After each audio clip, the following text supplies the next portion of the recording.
First skies weep, year 264 third age, dawn. I was a fool to think that the night would remain quiet. Last night's events make much of what we experienced in Mogul Dax seem almost normal. We broke the night down into 4 watches, the first being Altharian, Lament, and myself. We had Brina and Server outside, acting as our eyes should we hear anything strange.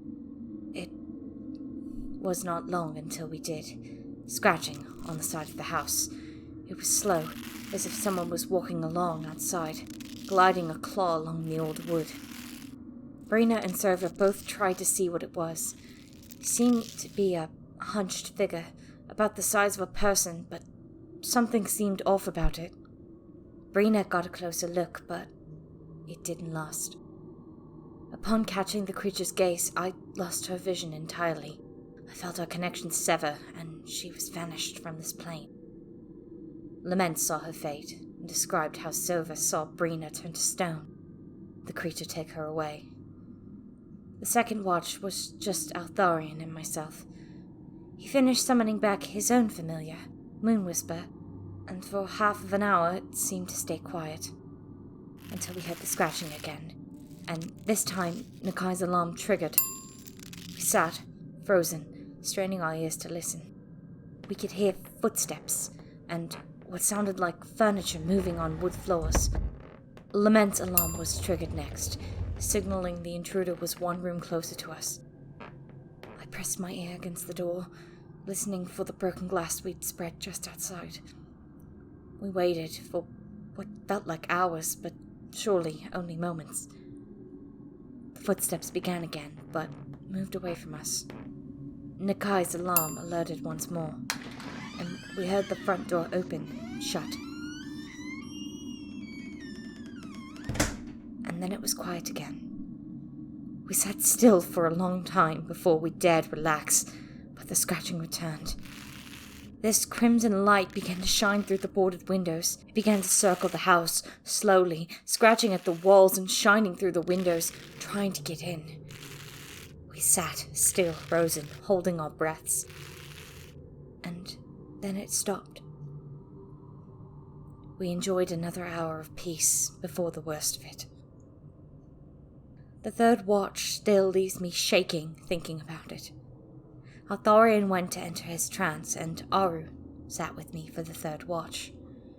It was once again quiet, and that's how we began to hear them. The crawling of tiny legs, the writhing of worms. I looked down, and the floor seemed to be swarmed with millipedes, spiders, and worms. I couldn't help but scream and rush to get off the floor. They were everywhere, crawling all over us, my arms, my hair. Aru reacted first, calling upon his divine aura, and soon began to drive them all back into the floors. But not before the horrific sounds of popping insects and scuttling legs. And as if I had blinked, there wasn't a single one in sight. Not a single sign they'd ever been there to begin with. No dead bugs anywhere. Before we could even have a chance to try and understand what had happened, it came. It was a deep, sorrowful howl that seemed to wash over the house in waves. It seemed to ebb and flow from one side of the house to the other, back and forth. It rang in my ears, in my mind, until it was all I could hear. And then I could hear nothing. Not as if it went quiet. I couldn't even hear my own heartbeat anymore. Aru tried to speak. I couldn't hear him. I began to panic.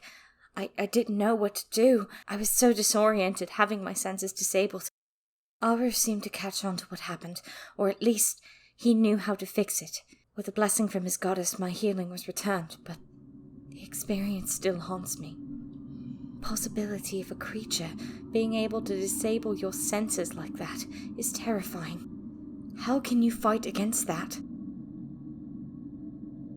For the final watch, Nakai joined me. It was quiet once again, until the alarm was triggered once more. Just as before, footsteps, furniture moving, and then the second alarm. We were all woken up now, ready to face whatever was inside the house. Then we heard the glass shards move. The footsteps approached the door, and the doorknob turned. We had nailed bolts over the door before we'd settled to sleep. Thankfully, that held the door closed. However, the intruder did not give up immediately. It rattled, knocked, and scratched at the door, desperate to get in. I could feel my heart beating faster by the second. The tension in the air was heavy as we all stared at the door, the knob still turning. And then it stopped.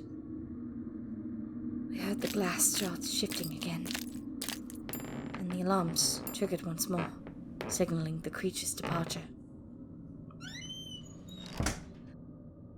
We used Sova's eyes to see what it was as it left.